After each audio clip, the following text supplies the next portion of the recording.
¿Qué tal? Espero que te encuentres muy bien y en disposición de iniciar esta semblanza o repaso, según el uso que le des, del curso de Derechos Humanos.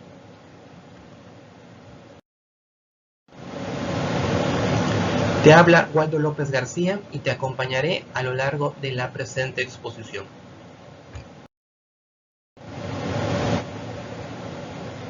Acá te muestro el contenido a desarrollar a manera de que puedas visualizar los puntos principales del curso, así como el libro en que se basa.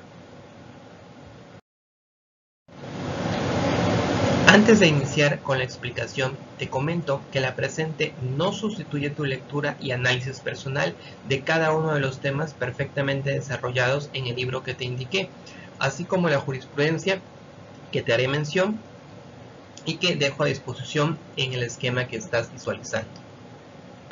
Bien, como observarás, al centro tenemos los derechos humanos.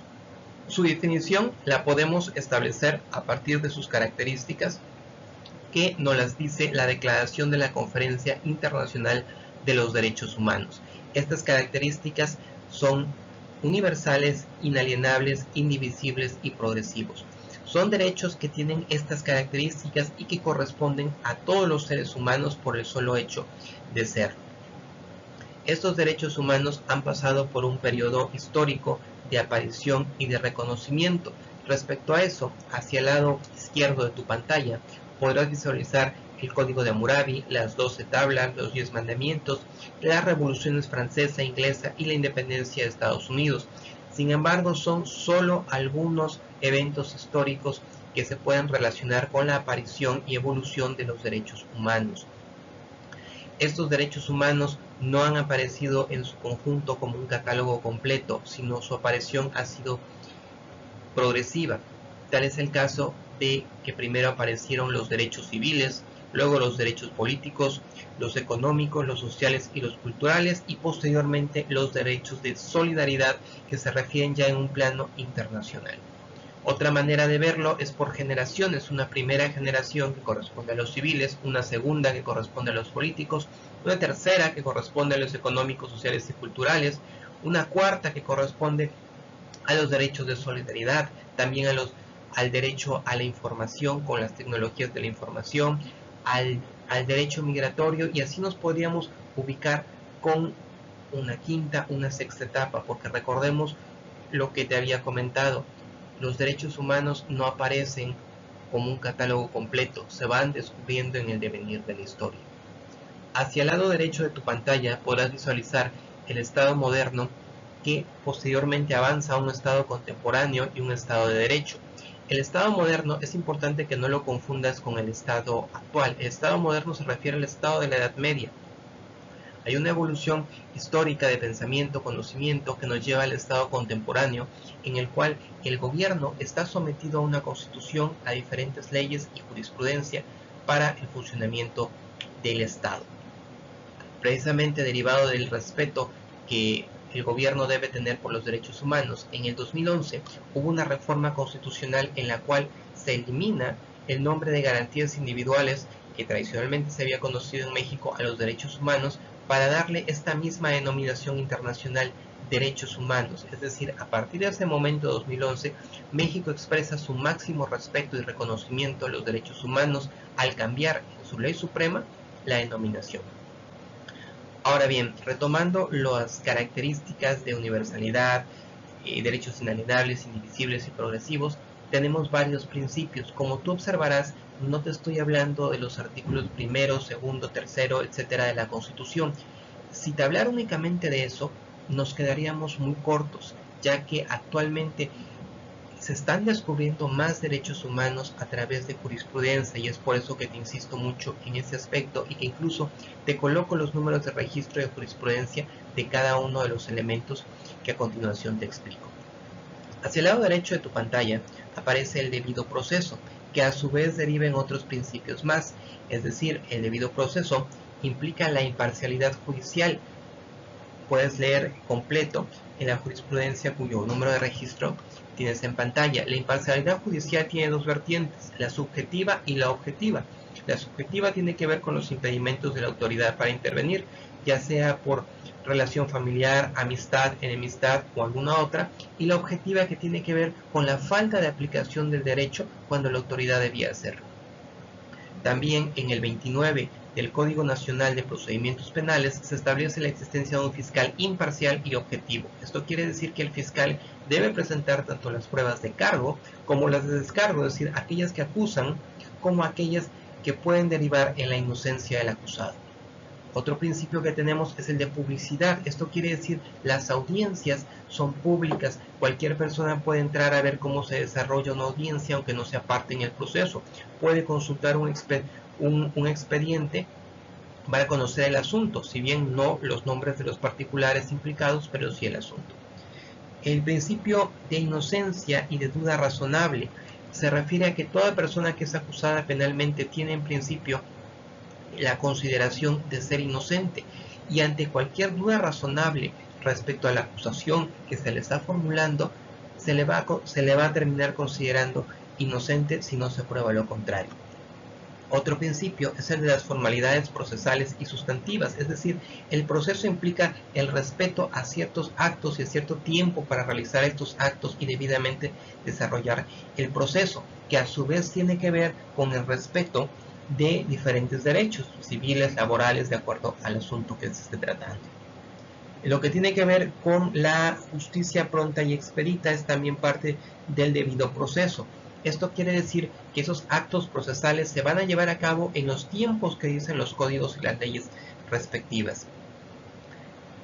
Otro aspecto del debido proceso es el de la defensa adecuada. Esto quiere decir que el profesional que te defienda ha de ser licenciado en Derecho, o en el caso de la justicia para niños, niñas y adolescentes, este profesional del derecho ha de acreditar su conocimiento en esta rama. Otra vertiente de las 4 características de los derechos humanos es el principio de progresividad. Esto quiere decir que los derechos humanos siguen avanzando, deben ser más proteccionistas y deben descubrirse nuevos derechos. Un ejemplo es que la Suprema Corte ha establecido que eventualmente la universidad deberá ser parte de la educación obligatoria. Si tú recuerdas, hasta el bachillerato es lo que se contempla como educación obligatoria. Otro aspecto es la irretroactividad de la ley y de la jurisprudencia. Esto quiere decir que a un asunto pasado no se le va a aplicar una ley nueva si esta ley va a perjudicar. Otro aspecto relevante es el mínimo vital. Ahí hay una tesis aislada y el artículo 25 primero de la Declaración Universal de Derechos Humanos, que establece que todas las personas tenemos derechos indispensables para vivir, tanto la salud, la vida misma, la vivienda, la educación, etc. Es decir, se está considerando los derechos humanos no como un máximo de realización de las personas, sino como apenas un mínimo, es decir, esto debe nuevamente ir cada vez de manera progresiva. Otro aspecto es el principio pro persona o pro homine, que esto quiere decir que cuando se presenten antinomias y lagunas de ley, es decir, aparentes contradicciones o vacíos en la ley, se ha de estar a lo más favorable a la persona. Por supuesto, esto no quiere decir que lo que pida cualquier persona se le va a conceder, sino que se le va a analizar en el ámbito más proteccionista. Otro aspecto derivado de las características de los derechos humanos es el acceso efectivo a la justicia. Esto implica 3 etapas. Una que es la de la admisión de la demanda, que en caso de que no sea admitida, la autoridad le tiene que justificar por qué. La segunda, que es el debido proceso, que te acabo ya de explicar. Y la última, que es de la sentencia y de su ejecución. Puede ser una sentencia, un laudo, una resolución y su respectiva ejecución, es decir, llevar a cabo en la realidad la materialización de esa sentencia. Dentro del acceso efectivo a la justicia es necesario contemplar la perspectiva de género. Esto significa que cuando en un asunto estén implicadas mujeres, la autoridad ha de analizar la posibilidad de que éstas se encuentren en un ámbito de inferioridad respecto a su contraparte si este es hombre.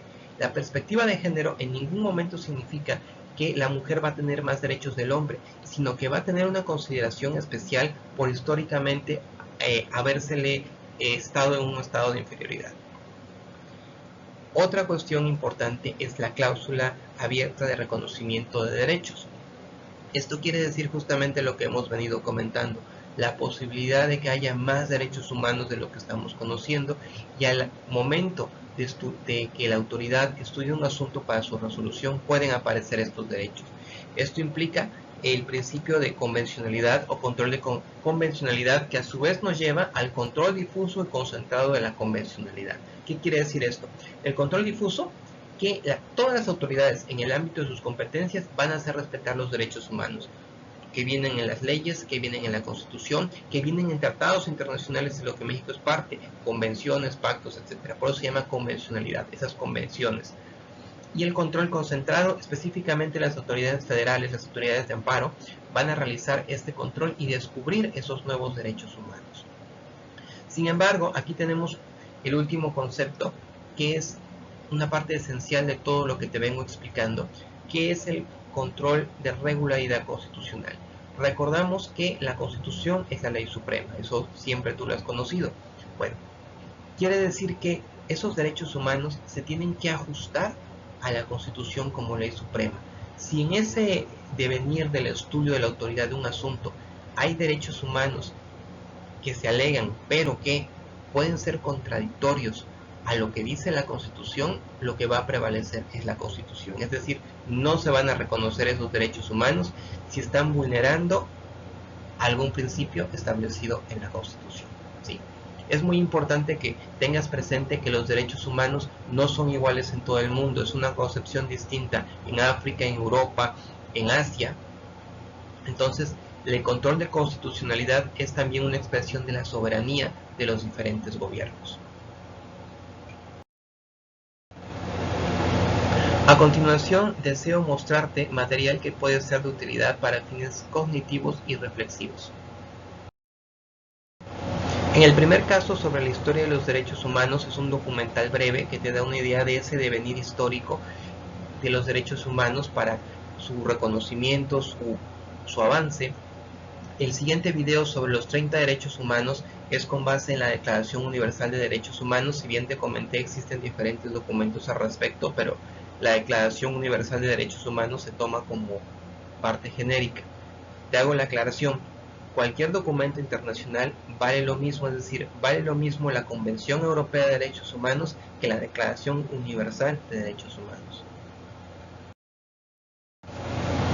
Otro video interesante para la reflexión y justamente las diferentes perspectivas por razones culturales, religiosas, sociales y muchas más es este otro video que tienes enfrente. Te invito a que lo veas, a que reflexiones, porque precisamente nos da una muestra de la colisión de derechos humanos que puede haber en el día a día de la sociedad. Otro aspecto importante es la jurisprudencia. Te había comentado que no te iba a estar hablando acerca de los artículos de la Constitución porque eso sería quedarse muy corto. A través de la jurisprudencia que puedes consultar en la Suprema Corte de Justicia, en el apartado de consulta tradicional, ahí puedes ver toda la jurisprudencia, así como las leyes aisladas que está saliendo, con lo cual podemos estar al día de esos derechos humanos que se están descubriendo, de esos nuevos principios de derecho que se están descubriendo. Por último, quiero invitarte a una reflexión con base en esta frase. En tiempos de crisis la imaginación es más efectiva que el intelecto. Podemos pensar en la crisis de derechos humanos, económica, de salud, pero es justamente en esos momentos de crisis cuando debemos ser innovadores, cuando debemos ser reflexivos. Te invito a que todo lo que has escuchado, lo que hemos compartido en este momento, lo reflexiones, lo interiorices, tú mismo, tú misma, generes tu propio criterio al respecto y obviamente lo fundamentes. Espero haberte podido apoyar y orientar a lo largo de esta exposición. Te invito a que continúes leyendo, informándote, formándote y visites Asesoría Jurídica Integral. Saludos.